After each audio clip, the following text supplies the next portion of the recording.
আসসালামু আলাইকুম গাইজ, আজকে আমরা বানাইবো নতুন শুটকির ভর্তা। শুটকি ভর্তা বানাইলাম আজকে আমরা আপনাদের মাঝে দেখাই। প্রথমে আমরা ফুটকি ভাজিলাম, তারপরে কাঁচামরিচ, পেঁয়াজ, রসুন আমরা ভাজিলাম,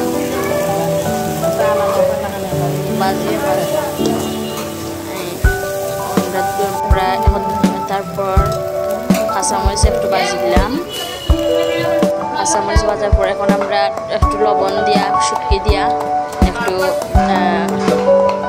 ফিনিশ করলাম, যাতে বানাইলে ফিনিশ করলাম যাতে কষা না থাকে। তারপরে কাঁচামরিচ দিলাম দুটাত, কাঁচামরিচ বাড়ি আমরা মালিশ করবো দিয়া।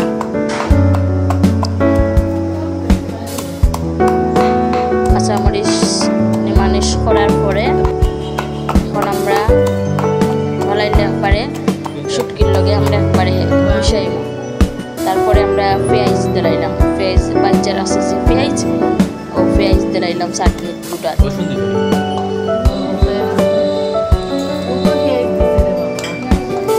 গুটলাম। আমরা বানাইলাম একবারে পেঁয়াজ রে মালিশ করলাম, গুটার লগে গুটলাম একবারে মালিশ করলাম।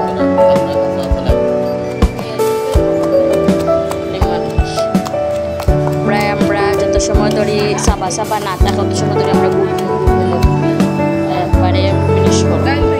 আমরা ভর্তা হয়ে গেছে, ভর্তা হয়ে গেছে, এখন আমরা নামাইল। নামানোর পরে দেখো কত সুন্দর। যার বাসা ফাটা ফুটাই নাই তারা ও এরকম গুটনি থাকলে শুটকি চাটনি ফাটা ফুটাইল না পিসে আপনারা গুটনির মাঝে পিসতে পারবা সুন্দর মতো। একবারে ফাটা ফুটাইলোর মতো একবারে পিসা সুন্দর হয়েছে, খাইতেও যে মজা হয়েছে, টেস্ট হয়েছে। আপনারা একবার ট্রাই করবা, দেখবা অনেক ভালো লাগবে, দেখতে অনেক সুন্দর লাগে, অনেক মজা হয়েছে চাটনি। আমরা খাইয়েছি, অনেক ভালো লাগছে, আপনারাও ট্রাই করবা।